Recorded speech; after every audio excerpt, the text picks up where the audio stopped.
ഉദ്ധിത ദൈവമേ, രക്ഷക, സമാധാനമേ.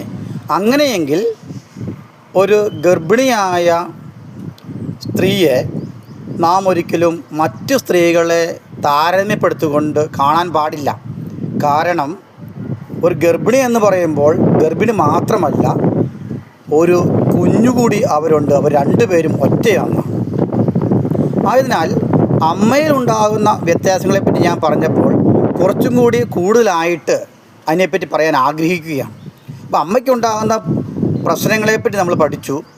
എന്തൊക്കെയാണെന്ന് ചോദിച്ചാൽ ഹൈപ്പർ ടെൻഷൻ, ഷുഗറിൻ്റെ പ്രശ്നങ്ങൾ, ഹൈപ്പോഗ്ലൈസീമിയ, അതോടൊപ്പം തന്നെ ബ്ലീഡിങ് പ്രശ്നങ്ങൾ, എക്ലാപ്സിയ, പ്രീ എക്ലാപ്സിയ, അതുപോലെ രക്തത്തിൻ്റെ കുറവ്, വൈറ്റമിൻസിൻ്റെ കുറവ്, ഒത്തിരി കുറവ് അമ്മയ്ക്കുണ്ട്.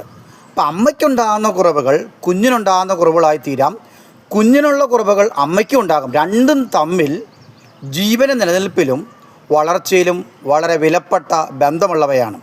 അതോടൊപ്പം കുഞ്ഞിനുണ്ടാകുന്ന പ്രശ്നങ്ങൾ എന്താണെന്ന് ജനങ്ങൾ, ഓരോ വ്യക്തികളും മനസ്സിലാക്കേണ്ടിയിരിക്കുന്നു. അതിൻ്റെ ഗൗരവം, ഒരു കുഞ്ഞ് ഗർഭപാത്രത്തിൽ ജനിച്ചു തുടങ്ങുന്നത് മുതൽ അത് പുറത്തോട്ട് വരുന്നത് വരെ എത്രത്തോളം റിസ്ക് ഉള്ളതാണ്. ഒരു അമ്മ അനുഭവിച്ച കാര്യങ്ങൾ എത്രത്തോളം വേദന അനുഭവിക്കുന്നുണ്ട്, എത്ര ശാരീരികമായ വിഷമങ്ങൾ അനുഭവിക്കുന്നുള്ള ചിത്രം അല്ലെങ്കിൽ യാഥാർത്ഥ്യം നാം മനസ്സിലാക്കേണ്ടിയിരിക്കുന്നു. ഒരു കുഞ്ഞിനുണ്ടാകുന്ന ചില പ്രധാനപ്പെട്ട കാര്യങ്ങളാണ്. ഒന്ന്, കുഞ്ഞ് വലുപ്പമാണെങ്കിൽ പ്രശ്നമുണ്ട്. അമ്നിയോട്ടിക് ഫ്ലൂയിഡ് കൂടുതലാണെങ്കിൽ പ്രശ്നമുണ്ട്. കോഡ് ചുറ്റി നടന്ന പ്രശ്നമുണ്ട്. ഉള്ളിൽ ബ്ലീഡിങ് ഉണ്ടായ ഉണ്ട്. പ്ലാസൻ്റ് പറഞ്ഞു വന്ന പ്രശ്നമുണ്ട്. പ്ലാസൻ്റ് താഴോട്ട് പോയ പ്രശ്നമുണ്ട്. ഓക്സിജൻ ലെവൽ കുറഞ്ഞാൽ കുഴപ്പമുണ്ട്. ഹൈപ്പർ ടെൻഷൻ അമ്മയ്ക്കുണ്ടായ കുഞ്ഞിന് പ്രശ്നങ്ങളുണ്ടാകും. അതുപോലെ കൃത്യം പൊസിഷനാണോ അല്ലെങ്കിൽ പ്രശ്നമുണ്ടാകും. പിന്നെ ഒത്തിരി കാര്യങ്ങൾ കുഞ്ഞിനോട് റിലേറ്റഡാണ്.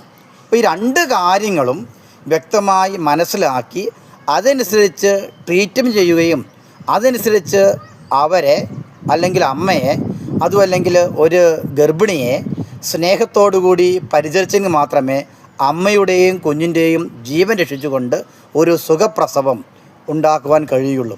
ഈ ഒരു ഉത്തരവാദിത്വം ദൈവം നമ്മളെ ഏൽപ്പിച്ചിരിക്കുന്ന വലിയ ദൗത്യമാണ്. കാരണം ജീവന നിലനിൽപ്പും ജീവനെ പുതുതായിട്ട് ജനിപ്പിക്കുന്ന കർമ്മവും ദൈവത്തിൻ്റെ ആ രക്ഷാകര പദ്ധതിയിൽ ദൈവിക ജീവൻ ഗർഭപാത്രത്തിൽ തന്നുകൊണ്ട് മനുഷ്യരെ തലമുറകൾ സൃഷ്ടിക്കുന്നതിന് വേണ്ടി ദൈവം പ്രത്യേകമായ കർമ്മം സ്ത്രീ ഏൽപ്പിച്ചിരിക്കുകയാണ്.